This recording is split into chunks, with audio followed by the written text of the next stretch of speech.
Assalamu alaikum, урматтуу көрүүчүлөр, урматтуу достор. Быйыл эми жогорку кеңеш тарайт деген сөздөр болуп атат, имиштер болуп атат. Эми ошону жогорку кеңешке шайлоо болот экен десе ойлонуп отурам да. Эми мурдагы буга чейинки депутаттар элден добуш алууда көчөңөргө, жолуңарга шебен төгүп берем, асфальт бастырып берем, суу алып келип берем, же бир арык казып берем деген трансформатор коюп берем. Аны баарыңыздар жакшы билесиздер. Трансформаторлор шайлоо сайын хит болуп, мода боло берип, элдин баары билет. Ошондой нерселерди айтып, элдин башын айлантып, элди мындайча айтканда добушту сатып алып, акчасы көптөр депутат болуп жүргөн. Ал бардыгыбызга белгилүү.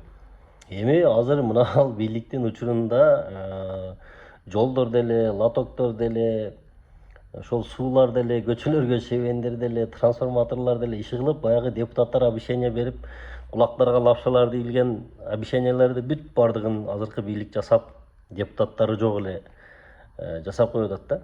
Анан кээде туруп ойлоп кетесиздер, демек бизге жогорку кеңештин деле мындай зарылчылыгы барбы, ошол 90 депутаттын, 80 депутаттын делечи.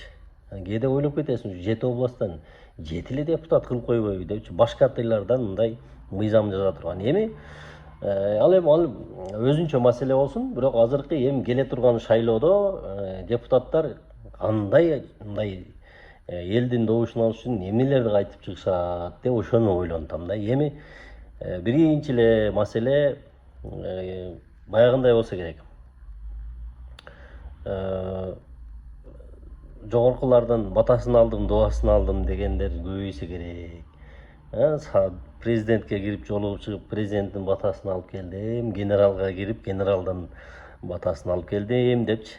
Ал эми биз азыркы учурда сүйлөгөн сөздөрүнөн, жасаган иштеринен азыркы бийликти көрүп атабыз да, эч кимисине бата бербей, керек болсо Камчыбек Ташиев ата журт Кыргызстанды шаардык кеңештерге катыштырбай койду.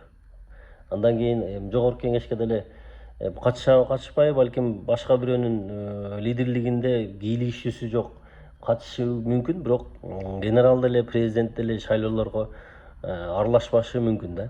Ал анык 100%. Анан ошол баягы депутат болгусу келип келген шылымдар ар кандай маселени элдин арасына таратып, бийликтин жакын кишилери болгон сыяктуу кылып, ушундай баягы манипуляция кылышы мүмкүн да. Мамлекеттик кызматта иштегендерди биз